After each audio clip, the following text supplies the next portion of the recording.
We do have another surprising new piece of data in this worldwide detective story. Eyewitnesses coming forward to say they saw the plane above them in the air. ABC's Bob Woodruff went out to find them on the water today.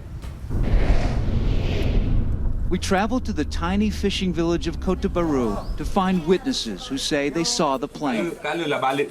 Could these have been the last people to see Flight 370? So you two both witnessed this plane? A group of men aboard this boat on the night the plane vanished, fishing for tuna. They say they were here, 10 miles out to sea, when they suddenly saw a jet barreling by them, flying low, louder and bigger than any plane they had ever seen in the sky. How big did it look to you when it went over the top? He tells us that the body of the plane was not clear, but the lights were very bright. Could it have been the plane?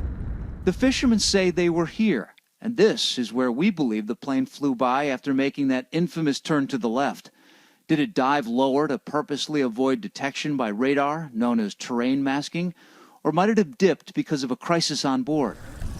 Back in the fishing village, we did learn more about Farik Abdul Hamid, the co-pilot. This is where his grandmother lives, a nice home for this town. It is where he grew up. So you're 4 years old. You're 5. We also came across these children with their pictures of the missing plane. Their hopes, their prayers, is that it is found soon. Bob Woodruff, ABC News, Cote de Barou, Malaysia. With thanks to Bob, we want to bring in ABC's aviation expert, Steve Ganyard. And Steve, with the shifting information, anything lead to a greater probability of an accident? And we keep thinking maybe the pilots simply lost consciousness.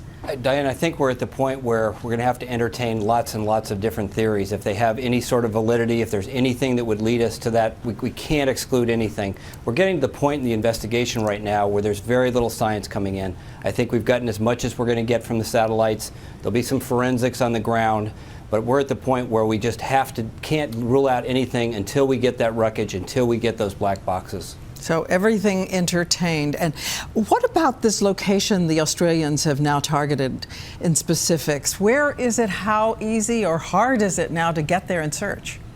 They've pushed that search out to way, way off the coast of Perth, almost 2/3 of the way to Antarctica. So if you look at a map, those are really, really treacherous, deep seas. Winter is coming. The rescue effort just continues to get difficult by the day. But does it suggest the Australians have something very specific? I believe that the Australians and the United States have come to a common agreement that they think that the most likely that the science is pointing them to this area well south of Perth, Australia. It is such, it's not even a needle in a haystack. It's a needle in thousands of fields of haystacks. So very, very difficult. All right, Steve Ganyard, thank you so much for once again bringing your perspective tonight. Thank you.